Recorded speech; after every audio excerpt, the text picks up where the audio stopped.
खबरें अभी तक देख रहे हैं आप। स्वागत है आप सभी का। मैं हूं आपके साथ नासिर कुरैशी। यूक्रेन में हालात बिगड़ते जा रहे हैं, लड़ाई जोरों पर है और खार्किव से एक दर्द भरी दुख भरी और दुखदाई खबर हम सबके सामने आई। एक भारतीय छात्र की वहां पर हमले में मौत हुई है। लगातार हम बात कर रहे थे, इससे पहले भी हम एक छात्र जो खार्किव में ही फंसे हुए थे उनसे बात कर रहे थे और उन्होंने बताया कि अब स्थिति बिगड़ती जा रही है और उम्मीद है कि जल्द से जल्द उन तक मदद पहुंच जाएगी।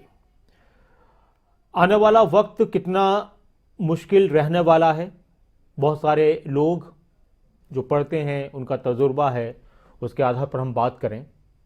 आने वाले दिनों में भारतीय छात्रों की क्या और बढ़ सकती हैं मुश्किलें अगर बहुत जल्दी ही कोई और कदम नहीं उठाए गए। यूक्रेन रूस युद्ध पर केंद्र सरकार के जो कदम हैं, मंत्रियों को भी भेजा गया है, वायुसेना की भी जिम्मेदारी की बात आ रही है। इसके अलावा और भी बहुत से कदम उठाने की बात हो रही, तो उनको आप किस तरह से देखते हैं। ये जो वक्त है, ये वक्त हौसला बढ़ाने का है। वहाँ फंसे अपने तमाम भारतीय छात्रों का हौसला बढ़ाने का वक्त है। उनके माँ बाप का हौसला बढ़ाने का वक्त है, जो इस वक्त देश में इंतज़ार कर रहे हैं अपने बच्चों का कि वो सुरक्षित वापस लौट आएँ। तो आप किस तरह से देखते हैं और आप क्या कुछ कहना चाहते हैं। नंबर्स भी आपके सामने हम अपने फ्लैश कराते हैं। जो नंबर्स हैं उन पर आप कॉल कीजिए, हौसला बढ़ाइए। इस वक्त ज़रूरत इसी बात की है, क्योंकि अब इस तरह की अगर और भी कोई खबर आती है, हमारी दुआ और हम सभी की उम्मीद यही है, दुआ और प्रार्थना यही है कि ऐसी कोई खबर ना आए जिससे कि यहाँ पर बैठे लोगों को परेशान होना पड़े या फिर उनके बच्चे जो वहाँ पर फंसे हुए उनको भी परेशान होना पड़े, और उनका हौसला हमें बढ़ाने की ज़रूरत है। तो आप जुड़ सकते हैं हमारे साथ देश की आवाज़ में। आपके जानकार वहाँ पर अगर हैं, फंसे हुए हैं, तो आप उनके बारे में भी हमें जानकारी दीजिए। हम उनसे बात करने की कोशिश करेंगे। लगातार खबरें अभी तक वहाँ मौजूद अपने देशवासियों से बात करने की कोशिश हम कर रहे हैं कि जो सही खबर आप तक पहुँच जाए, सही जानकारियाँ आप तक पहुँच जाएँ। और इतनी उम्मीद नहीं थी कि इतना ज़्यादा मामला बिगड़ जाएगा। हालांकि जब लड़ाइयाँ होती हैं, युद्ध होते हैं, तो फिर वहाँ पर ज़िंदगियों की कीमत नहीं रहती है, लेकिन बहुत बड़ी तादाद में अभी भी वहाँ पर भारत के लोग फंसे हुए हैं। उसको लेकर भी लोगों की अपनी अपनी राय निकल कर सामने आ रही है। बहुत से लोगों का ये कहना है कि इतना दूर जाने की ज़रूरत क्या थी। बहुत से लोग ये कह रहे हैं कि यहाँ पर पढ़ाई महंगी थी तो इसलिए वहाँ पर जाना पड़ा। अलग अलग लोगों की अपनी प्रतिक्रियाएँ हैं, अपनी अपनी बातें हैं। फिर ये भी कहा जा रहा है कि वहाँ से जब वक्त वक्त पर अलर्ट थे तो क्यों वापस नहीं आए। तो फिर ये भी कहा गया कि टिकट्स महंगे थे, इतना ज़्यादा खतरा महसूस नहीं हुआ। तो आप किस तरह से देखते हैं तमाम चीज़ों को। एक अहम खबर, और जो वापस लौटे हैं छात्र छात्रा, उनसे भी उनकी भी हम प्रतिक्रिया आपको सुनाएंगे।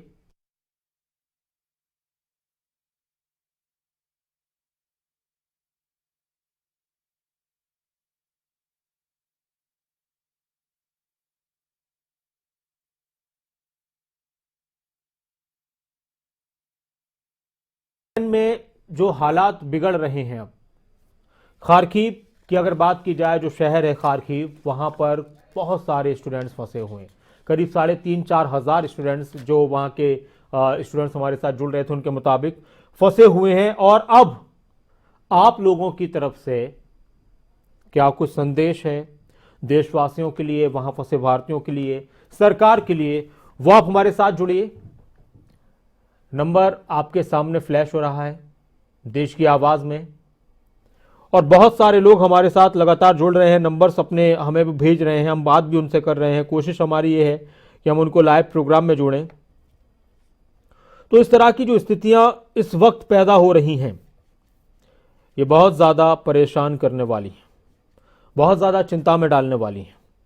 और अब जो वहाँ से खबरें आ रही हैं वो भी परेशान करने वाली हैं। और एक जो खबर आई थी और जिस तरह की आशंकाएं थी, उनमें से एक आशंका पूरी हुई। हमारे साथ वायाराम शर्मा जी हैं, हिमाचल प्रदेश से। स्वागत है आपका शर्मा जी, क्या कहेंगे। सर, मैं बताना चाहता हूं कि जो ये रशिया और यूक्रेन के युद्ध के बीच में भारत न्यूट्रल रह रहा है ना, वो इस हालात को और ज्यादा बिगाड़ेगा। भारत को सही का साथ देना चाहिए। मैं मानता हूं कि रशिया भारत का पुराना मित्र है, लेकिन मित्र भी अगर कभी गलत करता है तो उसको जवाब देना चाहिए। यूक्रेन में जो भारतीय फंसे हुए हैं, ये दिन प्रतिदिन हालात बहुत ज्यादा बिगड़ रहे हैं और भारत को उन छात्रों को निकालने के लिए कुछ ठोस कदम उठाने चाहिए। मेरी प्रधानमंत्री से निवेदन है कि वो भारत के जो छात्र वहां पर फंसे हैं उनको जल्द से जल्द निकालने के लिए रशिया और यूक्रेन दोनों देशों पर दबाव डालें, ताकि बच्चों का भारत सुरक्षित आना संभव हो पाए। शुक्रिया, आप हमारे साथ जुड़े। आप भी जुड़ सकते हैं। प्रेम जी हमारे साथ हैं। प्रेम जी क्या कहेंगे? स्वागत है आपका। नमस्कार सर। जी नमस्कार। सर, पिछले एक हफ्ते से आप चेष्टा कर रहे हैं और आपके दर्शक जो है वो देखने वालों ने भी कहा था कि सरकार वेट न करे, युद्ध स्तर पर उनको लाने की चेष्टा करे, क्योंकि वहाँ के बच्चे जो बोल रहे थे आपके चैनल पर ही कि उनके पास पैसे नहीं है, बहुत से बोल रहे थे कि टिकटों के दाम 60,000 हो गए हैं। अब गवर्नमेंट जो कर रही है उसको गवर्नमेंट केंद्र सरकार ही तो कर सकती है ना सर, भारत सरकार ही कर सकती है। आम जनता तो कुछ कर नहीं सकती है। आम जनता खाली यहाँ पे बारी बारी आपके चैनल के थ्रू केंद्र सरकार को ये पहुंचा सकती है कि आप चेष्टा करिए। सर, ये पिछले दिनों से ही ये बातें चल रही है। अगर हमारे प्रधानमंत्री साहब खाली लगे हुए हैं इलेक्शन में तो सर उनको सोचना चाहिए। अगर उनके नीचे वाले हैं उनको काम करना चाहिए। अब वहाँ के बच्चे बता रहे हैं कि रशिया की इतनी दूर पे है, 93 किलोमीटर है, वहाँ हमको भेज दिया जाए, वहाँ से अरेंजमेंट कर दिया जाए तो हम आ सकते हैं। अब उनको 1000 किलोमीटर भेजा जाए, वहाँ पे भी यूक्रेन वाले जो है वो उनको चेष्टा करने नहीं दे रहे हैं, खाने पीने का कोई इंतजाम हो नहीं रहा है। तो सर ये बाहर रात में और फिर उसके बाद सहानुभूति दिखाई जा रही है कि रात में 1 बजे तक हमारे प्रधानमंत्री साहब बात करते हैं। सर, सोचने की चीज है कि जब युद्ध चल रहा है वहाँ पे कोई भी आदमी, अगर पुतिन साहब से इनकी इतनी चलती है, यूक्रेन वाले इनसे सहायता मांग रहे हैं, तो इन्होंने क्यों नहीं अपने बच्चों के लिए सहायता मांगी? सर, वहाँ से 20,000 आदमी कोई कम नहीं होते हैं देश के। तो ये सोचने की चीज है कि सरकार ने कभी ध्यान नहीं दिया। सर, सरकार कभी चाहती नहीं है कि हम कुछ काम करें। 4 अलग अलग 1000 किलोमीटर की देश में भेज दिया और अभी कह रहे हैं कि आप यहाँ निकल के आ जाइए। कैसे निकल सकते हैं बच्चे जो फंसे हुए हैं इतने अंदर में? शुक्रिया प्रेम जी, आप हमारे साथ जुड़े। कल्पना जी हमारे साथ हैं जम्मू से। जी कल्पना जी, स्वागत है आपका। मैं ये कहना चाहती हूँ कि प्रधानमंत्री जी अपनी ओर से पूरा प्रयास कर रहे हैं। इस समय उनका न्यूट्रल रहना ही ठीक है। यूनाइटेड नेशंस में भी उनकी सराहना की गई। हमारे कई स्टूडेंट्स हैं वहां पर। अगर प्रधानमंत्री जी इस समय पुतिन के साथ कोई पंगा लेंगे तो बहुत बुरा होगा, हमारे स्टूडेंट सफर करेंगे। आप देखिए इमरान खान क्या कर रहे हैं, कह रहे हैं कि मेरे पास पैसे नहीं हैं, और वहां के स्टूडेंट्स इस टाइम रो रहे हैं। इंडियन एम्बेसडर पूरी कोशिश कर रहे हैं।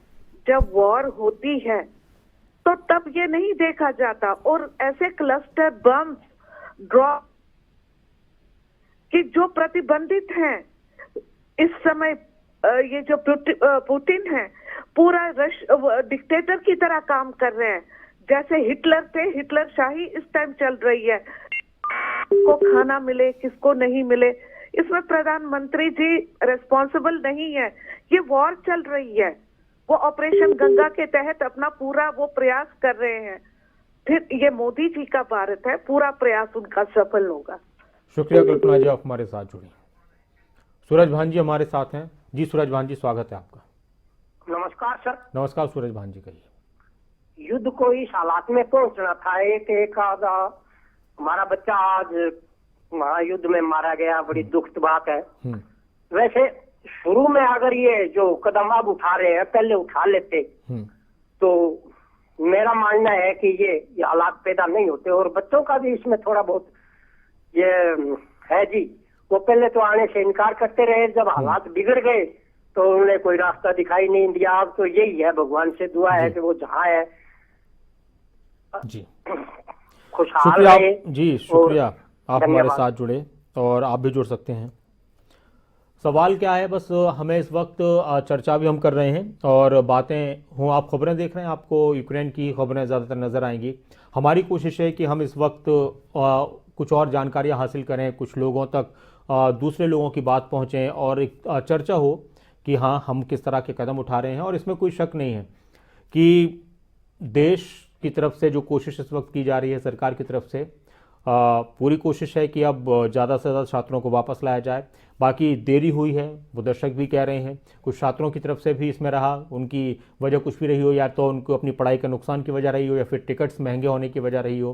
लेकिन हाँ, इस वक्त अब गंभीर स्थिति हो चुकी है और अब स्थिति ऐसी है कि अब बहुत चीज़ें परेशान करने वाली सामने आ रही हैं।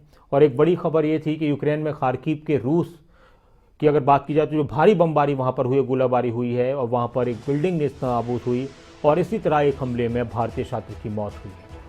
विदेश मंत्रालय ने ट्वीट कर इसकी जानकारी दी। कर्नाटक के रहने वाले थे छात्र, कर्नाटक के रहने वाले थे जिस छात्र की मौत हुई है। एक बड़ी खबर, एक अहम खबर, खार्किव में एक भारतीय छात्र की मौत हुई है रूसी हमले में। विदेश मंत्रालय ने इस बात की जानकारी दी है। भारत के कर्नाटक के रहने वाले हैं ये छात्र और इनकी अब मौत की खबर आ रही है और उस परिवार पर इस वक्त कहर टूट पड़ा है, कोहराम मचा हुआ है। वो भी धीरे धीरे जानकारियां सामने आ रही हैं कि जिन सपनों को पूरा करने के लिए वो बच्चा वहां पर गया और परिवार ने भेजा, सपने अधूरे रह गए, जिंदगी खत्म हो चुकी है और अभी भी बहुत सारी जिंदगियां फंसी हुई हैं। हम सभी की दुआएं हैं, लगातार हम बात कर रहे हैं। बहुत से लोगों को लगेगा कि इसमें हमारा बात करना बहुत ज़रूरी है, हमारा चर्चा करना बहुत ज़रूरी है, हमारी तरफ से अपील करना बहुत ज़रूरी है। जो सही तस्वीर है उस सही तस्वीर से रूबरू कराना जिम्मेदार लोगों को बहुत ज़रूरी है। और देश की आवाज़ में इस तरह की हमारी ये कोशिश है। देश की आवाज़ अगर हम बात करें तो आज यही आ रही है कि सबकी दुआ यही है कि जल्द से जल्द हमारे जो तमाम भारतीय छात्र छात्राएं वहाँ पर फंसे हुए हैं वो वापस लौट आएँ। लगातार गोलीबारी की, धमाकों की आवाज़ें वहाँ से सुनाई दे रही हैं। जब भी हम वहाँ पर किसी छात्र को अगर अपने साथ लाइव जोड़ रहे हैं तो उनकी तरफ से कहा जा रहा है और जो हालात बिगड़ रहे हैं, बहुत से लोग वापस भी लौटे हैं। जो वापस लौटे हैं वो हंगरी के बॉर्डर से ज़्यादातर लोग वापस लौटे, रोमानिया के बॉर्डर पर चले गए, पोलैंड के बॉर्डर पर चले गए और वहाँ से भी बहुत से लोगों को दिक्कतों का सामना करना पड़ा। और ये उस छात्र की तस्वीर है, इस वक्त आप अपनी स्क्रीन पर देख रहे हैं, जिनकी मौत हुई है हमले में। शेखरप्पा इनका नाम है, नवीन शेखरप्पा, कर्नाटक के रहने वाले। और आप अपनी तरफ से जो संदेश देना चाहते हैं या कोई बात शेयर करना चाहते हैं तो आप हमारे साथ जुड़िए, क्योंकि इस वक्त बहुत से मुद्दे हो सकते हैं लेकिन कहीं ना कहीं देश के लोगों की नज़र भी इसी पर है कि वहाँ पर जो हो रहा है उससे कहीं ना कहीं हम प्रभावित हैं। और आपको इसी बीच एक रिपोर्ट दिखाते हैं। ऑपरेशन गंगा के तहत एयर इंडिया की 7वीं फ्लाइट 182 भारतीय नागरिकों को लेकर रोमानिया के बुखारेस्ट से मुंबई पहुंची। देश लौटने पर छात्र छात्राओं की तरफ से क्या कुछ कहा गया वो भी सुनते हैं।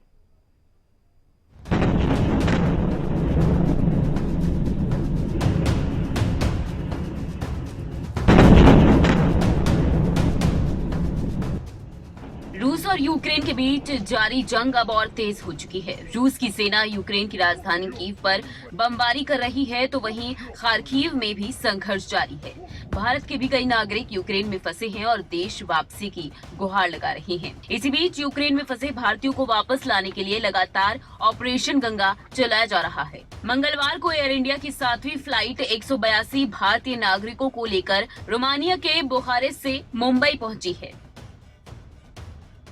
मैं इंडियन गवर्नमेंट और Romanian government, specially Romanian government और इंडियन गवर्नमेंट का बहुत बहुत शुक्रिया अदा करना चाहता हूँ। मैंने देखा रोमानियन जो लोग थे वो इतने इंसानियत उसको कहते हैं, हमने देखा उस चीज़ को, वो इतने हेल्प कर रहे थे, आप सोच भी नहीं सकते वो कितने हेल्प कर रहे थे। जैसे ही हमने रोमानिया बॉर्डर क्रॉस किया, वो वहाँ पे 100 से ज़्यादा वॉलंटियर्स थे जो एक दूसरे एक बंदे के पास 5-5 लोग जाते थे पूछने के लिए आपको क्या चाहिए सर, कहाँ की फ्लाइट, कहाँ जाना है, कहाँ नहीं जाना है, इंडियन एम्बेसी आना, कैसे नहीं आना, सब चीज़ का अरेंजमेंट वो रोमानियन लोग कर रहे थे।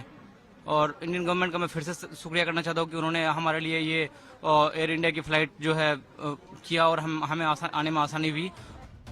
जानकारी के मुताबिक एयर इंडिया का विमान मुंबई एयरपोर्ट पर पहुंचा, जहां इन भारतीय नागरिकों का केंद्रीय मंत्री नारायण राणे ने स्वागत किया। वहाँ के जो हमारे विद्यार्थी नागरिक है उनको यहाँ इंडिया में वापस लाने का प्रयोजन चल रहा है। उसी तरह 182 विद्यार्थी इनको अभी लाया गया है और उनका सभी का मैं प्लेन में जाके स्वागत किया हूँ और सभी को जिस तरह की मदद चाहिए उनको घर में पहुंचने तक बाकी की मदद हर स्टेट इधर भी जाएंगे वो स्टेट पूरी तरह से करने वाले। लड़कियां जो है तो बहुत ही डरे हुए हैं और मैं जब उनको तसल्ली दिया कि आप इंडिया में पहुंचे, मुंबई में पहुंचे, अब आप सुरक्षित है, तो उनका थोड़ा फेस पे स्माइलिंग उन्होंने दी, नहीं तो बहुत डरे हुए हैं सब विद्यार्थी। पंतप्रधान ने 4 मंत्रियों को अलग अलग जगह जाने के लिए कहा है और वहाँ जो इंडियन है उनको देश में वापस लाने का प्रयोजन कर रहे हैं। बीते दिन बुडापेस्ट से छठी फ्लाइट 240 भारतीय नागरिकों को लेकर दिल्ली पहुंची, जिसकी जानकारी विदेश मंत्री एस जयशंकर ने दी थी। सरकार के इस ऑपरेशन के तहत अब तक 1100 से ज्यादा भारतीयों को भारत वापस लाया जा चुका है। तो बहुत बुरी हालत है। हम बिना खाना पीना और किसी भी शेल्टर के रह रहे थे वहाँ पर बर्फ में, और इतने सारे जैकेट्स पहनने के बाद भी काफी ठंड थी वहाँ। और बस हम कैसे तो भी भाग कर आए। बॉर्डर पे भी इतनी भगदड़ मची थी, हमें जाने नहीं दे रहे थे, किसी तरह भाग कर हम आए बस। और हम अकेले थे वहाँ पर। हम 4 दिन से ट्रैवल कर रहे, कोई रिलीफ नहीं था। पानी जितना लेकर गए थे उतने पे सर्वाइव कर रहे थे। उसके बाद फिर खत्म हो गया। जब तक हम रोमानिया नहीं पहुंचे तब तक कोई हेल्प नहीं थी हमें। उसके बाद भी फिर हम कहाँ के भी नहीं थे। सर अभी भी बहुत बुरी हालत है वहाँ पर और काफी बच्चे फंसे हुए हैं। एंड आई जस्ट होप जैसे भारत सरकार ने हमारे लिए सब कुछ किया है वो उनके लिए भी करे, उन्हें भी निकाले, क्योंकि उनको सख्त जरूरत है वहाँ पर। सो आई जस्ट होप कि भारत सरकार उनका भी ध्यान रखेगी। वहीं सरकार ने एक और अहम फैसला लेते हुए यूक्रेन के पड़ोसी देशों में 4 केंद्रीय मंत्रियों को भेजने का फैसला लिया है। केंद्रीय मंत्री ज्योतिरादित्य सिंधिया, किरण रिजिजू, वीके सिंह और हरदीप सिंह पुरी को भारतीयों की मदद की जिम्मेदारी दी गई है। ब्यूरो रिपोर्ट, खबरें अभी तक।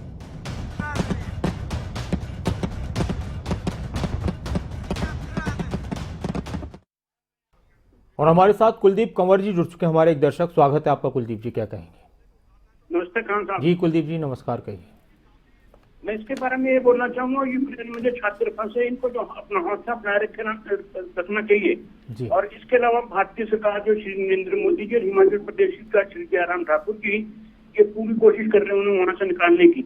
और आज जो आपने खबर दिखाई कि ना जो कर्नाटक के छात्र की मृत्यु में, इसके प्रति अपना शोक व्यक्त करता हूँ और सभी छात्रों को कुशल भारत लौटने के लिए अपनी भगवान से दुआ करता हूँ। सब स्वस्थ भारत वापस आए। धन्यवाद, शुक्रिया, आप हमारे साथ जुड़े और आप भी जुड़ सकते हैं।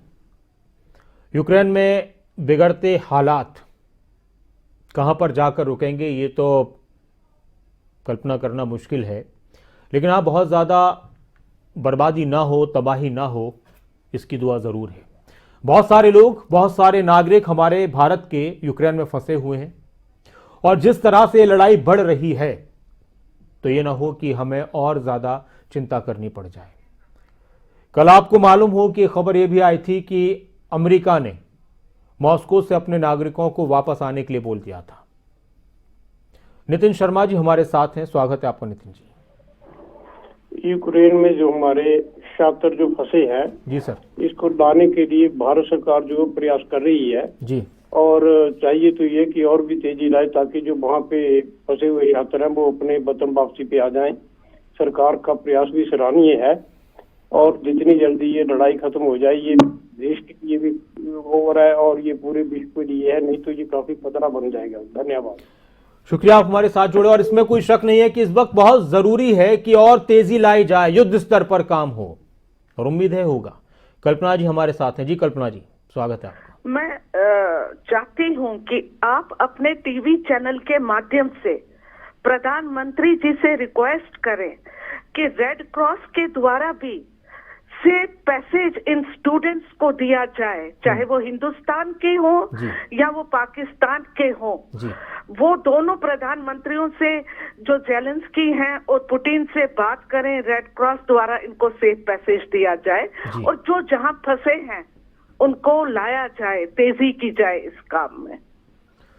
शुक्रिया मैम। और हम उम्मीद करते हैं कि ये बात पहुंचे और दूसरे माध्यमों से भी पहुंचाने की कोशिश की जाएगी, पत्र वगैरह, ईमेल और ट्वीट वगैरह और इस तरह के जो भी इसमें कोई शक नहीं है कि इस वक्त हम सबकी जिम्मेदारी, जरूरत भी है। हमारी सरकारें बहुत आगे की सोचती हैं, उम्मीद है कि बहुत बेहतर सोचती हैं और देश के नागरिकों की भलाई की सोचती हैं, लेकिन अपनी तरफ से हम सुझाव दे सकते हैं और ट्वीट इसका बहुत बेहतर एक विकल्प है कि हम ट्वीट करें, टैग करें। हमारे पास अगर कोई उपाय है, कोई सुझाव है जिस पर अमल करने से और ज़्यादा तेज़ी के साथ लोगों की जान बच सकती है, हमारे लोग वापस आ सकते हैं। जयप्रकाश जी हमारे साथ हैं। जयप्रकाश जी, स्वागत है आपका। जयप्रकाश जी, आप जुड़ चुके हैं कार्यक्रम में, कहिए। जयप्रकाश जी, आप हमारे साथ जुड़ चुके हैं, क्या कहना चाहते हैं? सर शुक्रिया, आप हमारे साथ जुड़े। आप टीवी की आवाज पर ध्यान न दिया करें जब भी आप कॉल करें। जो कदम उठाए गए हैं अब तक, उन कदमों पर आपका क्या कहना है? जो उपाय किए गए हैं छात्रों को वापस लाने के लिए, नागरिकों को वापस लाने के लिए, हर देश ने अपने नागरिकों को निकाला है। बहुत सारे देशों के लोग वहां पर फंसे हुए हैं, हमारे देश के भी बहुत सारे लोग फंसे हुए हैं। रेड क्रॉस की अगर बात की जाए, उनके जरिए भी दोनों प्रधानमंत्रियों से बात की जाए, एक इस वक्त युद्ध थम जाए, वहां पर लड़ाई रुक जाए और ये मौका सभी लोगों को मिल जाए कि भाई 24 घंटे का वक्त है, अब कैसे भी अपने जितने भी लोग हैं वापस ले जाओ, आपके पास पूरा टाइम है, तो ये भी हो सकता है। लेकिन अब इसके लिए बहुत मजबूती से काम किया जाएगा। और एक छात्रा वहां से वापस लौटी, पानीपत की लिशा वर्मा वहां से वापस लौटी थी, उनसे हमारे संवाददाता ने बातचीत की थी। उनका क्या कुछ कहना है वो भी सुनते हैं। यूक्रेन से लगातार भारतीय छात्र इंडिया लौट रहे हैं। ऐसे में युद्ध जैसे हालातों के बीच से सुरक्षित पानीपत की लिशा वर्मा आज यहाँ पर सुरक्षित पहुंची है। उनसे जानने की कोशिश करेंगे लिशा यूक्रेन में कहाँ पर थी, क्या स्टडी कर रही थी, किन हालातों से गुजरकर वो कैसे इंडिया तक पहुंची। तो लिशा और उसका परिवार हमारे साथ है। आपसे पूछना चाहेंगे, आप वहाँ पर स्टडी बेस पे गई थी या किस तरह और कैसे यहाँ पर लौटी? जी, मेरा नाम लिशा वर्मा है। मैं उच्चकोरद नेशनल यूनिवर्सिटी में पढ़ती हूँ। हम स्टडी के बेसिस पर गए थे यूक्रेन। तो हम लोगों को आने का बंदोबस्त हमारे कॉन्ट्रैक्टर्स, हमारे इंडियन एम्बेसी, हमारे गवर्नमेंट ने किया। तो हम लोग पहले बसेस में गए, बसेस में आगे हमारा इंडिया का फ्लैग लगा हुआ था। जी, हमारा इंडिया का फ्लैग लगा हुआ था आगे, तो जिस वजह से हमें आसानी हुई बॉर्डर वगैरह क्रॉस करने में। उसके बाद हम लोग हंगरी के जोहानी बॉर्डर पर पहुँचे, जहाँ पर हमारे लोग, हमारे इंडियन एम्बेसी के लोग वहाँ पर थे, जिन्होंने हमें बुदापेस्ट तक के लिए हमें रवाना किया। तो जब हम लोग बुदापेस्ट के एयरपोर्ट पर पहुँचे तब हमें खाने का बंदोबस्त था वहाँ पर इंडियन एम्बेसी द्वारा। फिर जब हम फ्लाइट में बैठे तब वहाँ पर भी खाना वगैरह था। अब जहाँ पर थी वहाँ के हालात कैसे थे? क्या रूसी सैनिक वहाँ एंटर कर चुके थे? खाने पीने की चीज़ें कितना नॉर्मल था वहाँ का? रूसी सैनिक वहाँ पर नहीं थे उस टाइम जब तक हम लोग थे। बाकी अभी भी सेफ़ है वो जगह, लेकिन खाने वगैरह के लिए हमें लाइंस में लगना पड़ा। हम लोगों को पानी वगैरह के लिए लाइंस में लगना पड़ा। हम लोगों को पैसे विड्रॉ करवाने के लिए लाइंस में लगना पड़ा। तो यहाँ पर लिशा ने एक बड़ा खुलासा किया है कि इनके जो दोस्त हैं उनको यूक्रेनी सैनिक धमकी दे रहे थे। वो क्या कुछ बात उन्होंने कही, ये लिशा खुद बताएगी। किस तरह की बातचीत हुई थी वहाँ पर? जो यूक्रेनी सैनिक थे उन्होंने भारतीय छात्रों को क्या कुछ कहा, क्या बताया? सुनने में जो हम लोगों को आया है वो यही है कि तुम लोग यूक्रेन में ही रहो, क्योंकि तुम्हारी कंट्री वाले, तुम्हारे देश वाले रशिया का सपोर्ट कर रहे हैं। लेकिन हमें नहीं पता कि कितनी बात सच है, कितने र्यूमर्स है, क्योंकि इस जगह पर, इस सिचुएशन में र्यूमर्स भी बहुत ज़्यादा होते हैं। तो अभी रिसेंटली आपकी बात हो रही है आपके दोस्तों से, कैसे हालात है वहाँ पर, किस तरह के हालात हो चुके हैं? हमारे जितने भी फ्रेंड्स वगैरह हैं वो सब लोग वहाँ से निकल चुके हैं बॉर्डर्स वगैरह के लिए, तो वो इजीली और सेफली निकल चुके हैं। तो यहाँ पर लिशा के परिवार भी है मेरे साथ। इनके पिताजी हैं जिन्होंने अभी जैसे लिशा हिंदुस्तान वापस लौटी, पानीपत लौटी, एक व्हाट्सएप ग्रुप भी क्रिएट किया है जिनका मकसद ये है कि यूक्रेन में जितने भी भारतीय छात्र फंसे हुए हैं उनकी मदद की जाए, उनकी हेल्प की जाए। तो सबसे पहले आप ही से पूछते हैं जी, जब लड़की वहाँ पर थी तो आप कैसा महसूस कर रहे थे, क्या कुछ लगा आपको? सर बहुत ही टेंशन में थे कि क्या होगा आप बच्चों के साथ, लेकिन इंडियन गवर्नमेंट ने बहुत ही अच्छा काम किया। ऑपरेशन गंगा चला करके इन बच्चों को निकाला। जिस जगह पर हमारी बिटिया थी वहाँ इतना प्रॉब्लम नहीं थी, लेकिन मैं फिर विशेष रूप से ये बात कहूँगा कि जो बच्चे कीव और खार्किव में हैं इस समय, वो भी मेरे अपने बच्चे हैं। मैं तब तक कोई भी किसी प्रकार की खुशी नहीं मनाऊंगा जब तक कि एक एक बच्चा वहाँ से निकलता नहीं है। ठीक है, बच्चा आ गया, मन को संतुष्टि है, लेकिन जब तक वो सारा बच्चा नहीं निकल जाता तब तक मैं संतुष्ट नहीं रहूँगा। और मैं सभी से प्रार्थना करूँगा, अगर किसी का बच्चा यूक्रेन में कहीं पर भी अगर फंसा हुआ है, उसको मेरी कहीं पर भी ज़रूरत है। हमने जैसे पानीपत में ग्रुप बनाया, सभी के हम टच में हैं। ऐसे ही किसी भी बच्चे को अगर कहीं ज़रूरत है मेरी, तो मेरे को फ़ोन कर सकता है, बात कर सकता है। बहुत टेंशन में थे, ना रात को नींद ना कोई चैन, किसी प्रकार का कोई भी नहीं था। माहौल घर में ऐसा बना हुआ था कि पता नहीं क्या होगा, बच्ची के साथ कब क्या हो जाए। लेकिन बच्चा सेफली यहाँ आ चुका है इंडिया में। खुशी तो है परिवार में, लेकिन कहते हैं ना कि दूसरे बच्चे भी अपने बच्चों की तरह ही होते हैं, बच्चे सबके एक जैसे हैं। जब तक सब बच्चे नहीं आ जाते तब तक हम पूरी मन से नहीं खुश हो सकते। इंडियन गवर्नमेंट से यही अपील करेंगे हम कि जितनी जल्दी हो सके जो बच्चे वहां पर फंसे हुए हैं, ट्रबल में हैं, उनको भी जल्दी से जल्दी रेस्क्यू किया जाए। तो ये थे हमारे साथ लिशा वर्मा और उनका परिवार। लिशा तो लौट आई, लेकिन लिशा के परिवार का ये कहना है कि जब तक बाकी जो हिंदुस्तान के बच्चे वो इंडिया नहीं लौटते तब तक ये खुशी नहीं मनाएंगे। अपने सहयोगी सन्नी कथुरिया के साथ प्रदीप रेड्डू, खबर अभी तक, पानीपत। और अहम बात यही है, और ये अच्छी बात है कि जिनके बच्चे वापस लौट आए हैं उन्होंने राहत की सांस ली है। लेकिन ये जो माँ बाप कह रहे थे कि जो कीव में और खार्किव में जहाँ पर मुश्किल हालात हैं, जहाँ पर लगातार बमबारी हो रही है और जान मुसीबत में है, वहाँ के लोगों की भी और हमारे भारतीय नागरिकों की भी, जब तक वो सुरक्षित वापस नहीं आ जाते तब तक देश राहत की सांस नहीं ले सकता, तब तक इसको कामयाबी नहीं कहा जा सकता। बाकी उम्मीद है कि जल्द से जल्द सब कुछ बेहतर होगा और हमारी सरकार जो आश्वासन सरकार की तरफ से दिए गए हैं, वादे किए गए हैं, उन सभी बच्चों को जल्द से जल्द वापस लेकर आएंगे।